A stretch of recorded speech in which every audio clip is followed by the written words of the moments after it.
স্বর্ণালী যে বিষয়টি জানাচ্ছিলেন যে মোহাম্মদ ইউনূসকে ২৭ মিনিট দরজার বাইরে অপেক্ষা করতে হয়েছে, তারপর তিনি ঢুকতে পেরেছেন এবং তার বাকি পারিষদরা তারপরে ঢোকার অনুমতিটা পেয়েছেন। একবার দেখে নিন সেই ছবিটা। আমরা সেই ছবিটাই আপনাদেরকে শুরুতে দেখাবো, যেখানে দেখা যাচ্ছে যে মোহাম্মদ ইউনূস ভিতরে ঢুকছেন, প্রধানমন্ত্রী একদম স্বভাবসিদ্ধ ভঙ্গিতে প্রণাম জানাচ্ছেন এবং পাল্টা প্রণামই করতে দেখা গেছে মোহাম্মদ ইউনূসকে। সেই ছবিটা আমরা একে একে আপনাদেরকে দেখাবো এবং তারপরে দেখুন যেদিকে মোহাম্মদ ইউনূস গিয়ে বসছেন তার পারিষদদের বসার যে জায়গাটা, এই যে বাদিকে তার পারিষদদের বসার যে জায়গাটা, সেই জায়গাটা ফাঁকা, কেউ নেই, কারণ তারা অনুমতিটাই পাননি। তারা সেখানে ঢোকার অনুমতিটাই পাননি। পরিষ্কারভাবে দেখুন ভারতের যারা পারিষদ তারা ইতিমধ্যেই সেখানে বসে রয়েছেন, অর্থাৎ প্রধানমন্ত্রী নরেন্দ্র মোদীর ঠিক পাশে বসে রয়েছেন। একইভাবে চেয়ার রয়েছে বাঁদিকেও, দেখুন দুটো ছবি দেখুন, ডান দিকে ভারতের পারিষদরা বসে রয়েছেন, বাঁদিকের প্রত্যেক কটা চেয়ার, যে কটা চেয়ার আপনারা দেখতে পাচ্ছেন প্রত্যেক কটা চেয়ার ফাঁকা। মোহাম্মদ ইউনূস ঢুকছেন, করজোড় করছেন, তিনিও হাত মেলাচ্ছেন প্রধানমন্ত্রী মোদীর সঙ্গে।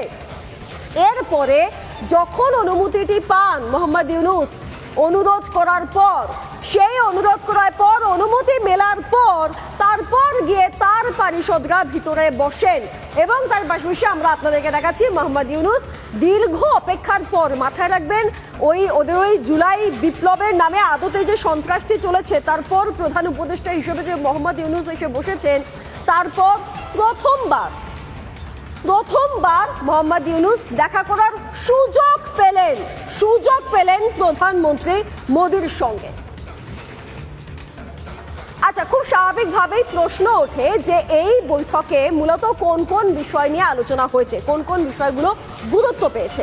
যে এখানে বাংলাদেশের যিনি প্রেস সচিব শফিকুল আলম, তিনি কি বলছেন, হাসিনার প্রত্যাবর্তন নিয়ে কথা হয়েছে, সীমান্তে হত্যা নিয়ে কথা হয়েছে। আরে ভাই, সীমান্তে যত রকমের চোরাচালান, চোরা পথে ঢোকা, অনুপ্রবেশ করা, সেখানে অশান্তি তৈরি করা কারা করে? যাই হোক, খুব বিজ্ঞ কথা তিনি বললেন গঙ্গা চুক্তি, তিস্তা চুক্তি ইত্যাদি চুক্তি নিয়ে কথা হয়েছে এবং সেই আলোচনা অত্যন্ত ফলপ্রসূ হয়েছে। শুনে নিন আগে তিনি কি বলেছেন, তারপর আবার আসছি।